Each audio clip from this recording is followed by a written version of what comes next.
All right, well, price caps and naming and shaming providers that charge too much are among the options being considered to rein in runaway childcare costs. Let's bring Education Minister Jason Clare now. Jason, good morning to you. Just so you know, it's not an easy morning for me. All the Queensland teams lost over the weekend, and I don't know how I feel about actually being at work today. You need a bit of therapy, mate. No, I do need some therapy. And then also the RBA lifting rates potentially, savings are gone. Feels like the wheels are falling off everything. Maybe we need a Chinook helicopter to fly over you, mate. Oh, no, we don't need. That's the last thing we need. Really gets me going. All right, let's talk education. We don't yet know the full extent of the damage AI could do. I think South Australia in particular have been doing a fair bit in that process. But where do you stand on it? I mean, we're still a little bit nervous about it? Well, this is not going away. You know, this is like the calculator or the internet. We've got to learn how to use it. Private schools are using it now. Kids are using it right across the country. They're using it to do their homework. The key thing is how you use it. You know, we want to make sure that you don't use it to get marks you don't deserve. We've also got to protect the privacy of children as well. Make sure that if you type something into ChatGPT, that it doesn't spit back an ad to you on TikTok. Well, how do you do all of that, though? Because it's advancing, you know, at a great rate, perhaps not one that you can keep up with. Oh, we're playing catch-up. You know, to be honest here, we're playing catch-up. This was all launched in November last year. Education ministers are meeting on Thursday to have a look at what are the rules of the game. What are the rules that we should put in place to make sure that it's used properly, but that you protect the privacy of kids. So, for example, if you're going to use, you saw that story the other day about Milo the dog that teaches you how to do maths. If you've got a product like that in primary school, teaching kids how to do maths, let's make sure that they don't sell that information onto a third company, a third provider, that can then use your information to sell you something else. And then the parameters are such that if you go too early and there's too much information, when you're doing it on the run, it's hard to get that back. I agree with that, you know, but we're playing catch up right now. Back in the day when we were little, people used to knock on the door selling you Encyclopedia Britannica, right?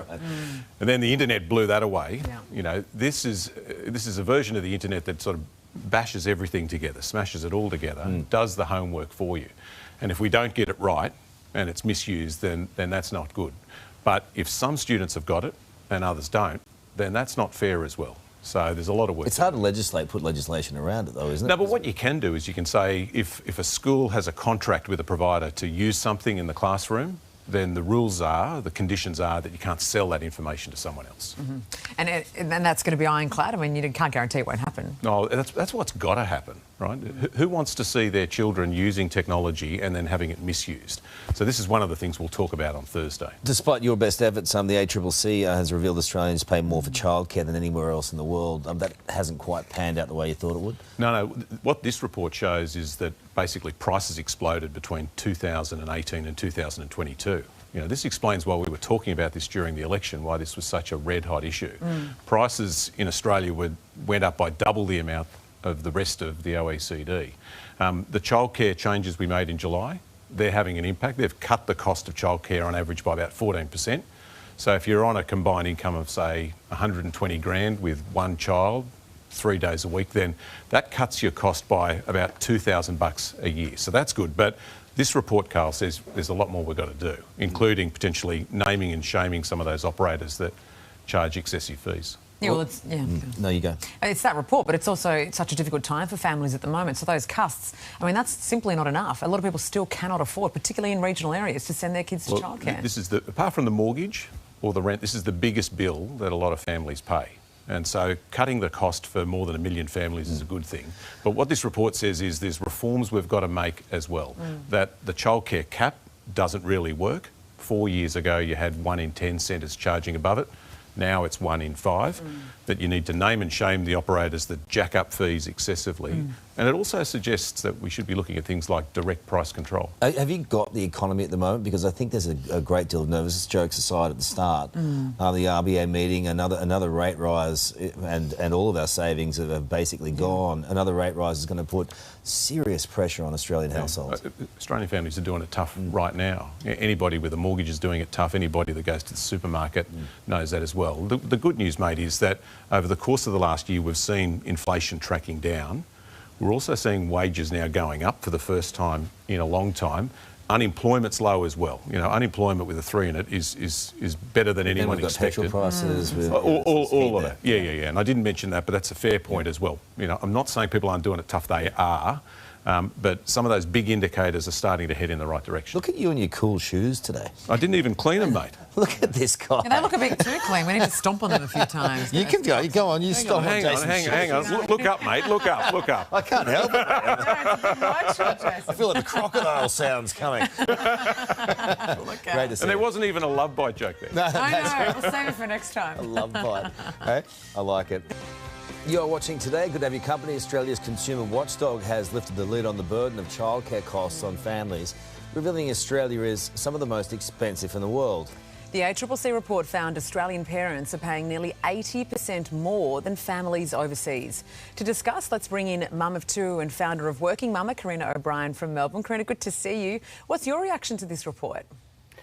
I think it's great that the report is being released and investigated. It's a very consultative process. But it's also good to see that the government hopefully implements some of these, with the ACCC seeing that Australian parents are actually paying 16% more compared to other OECD countries, with incomes going towards, 16% of income going towards childcare compared to 9% in other countries. We also need to rip the Band-Aid open on the providers that are really taking advantage of families with the recent childcare increases. Well, that's right, and the government has maintained that it's doing its bit to lower costs, but in reality those costs have in some ways gone higher than we ever thought they would. Given that, and Jason Clare was on our show earlier saying, well, hang on, let's do a crackdown on some of these rogue facilities, but is that going to happen? Do you have any confidence that'll happen? No, childcare fees have actually increased 27% over the past 4 years. And although the childcare subsidy is actually meant to, try and cap prices, and in fact it's actually not doing that. With the recent increase subsidies, providers have ended up charging up to 15% more. And then this has had a significant impact on families that have already got a really high cost of living. And when we're also then I'm hearing all the time of families then saying, is it worth me working? All my money is just going towards childcare. And really, at the end of the day, we want to be encouraging female workforce participation, not taking it away from them. And because there's also benefits for females, particularly working, and allowing them to, have career opportunities, but also long-term around, superannuation, because women over the age of 55 are the biggest group of homelessness, and it's really sad that this is happening. So we need to really give quality education to all children. And that is a big factor. I hear so many of my girlfriends discussing that, about whether it's even worth sending their kids to childcare or whether it's worth them going to work. And this is the problem that we're facing every day in Australia at the moment. The other issue is whether or not their children are then missing out on the education they need and the development they need if they can't afford to send them to childcare. 100%. And the Australian Development Census in 2021 recognised that 1 in 5 children were developmentally vulnerable when they started school. And for First Nations children, this increased to 2 in 5. So we really need to make sure that, people aren't having to make these choices, but children are actually given the best start possible, so that they actually, we can overcome some of these inequalities and these intergenerational inequities that we have. So it's really important. Just finally, what are we going to do about the cost side of things? Is there any answer? Look, when we're looking at certainly around the world with other countries such as Canada, they're actually looking at implementing childcare to be just $10 a day. And this is due to supply side subsidies. So if we can actually then, pay the providers rather than, and actually reduce the operating costs rather than actually having these expenses onto parents.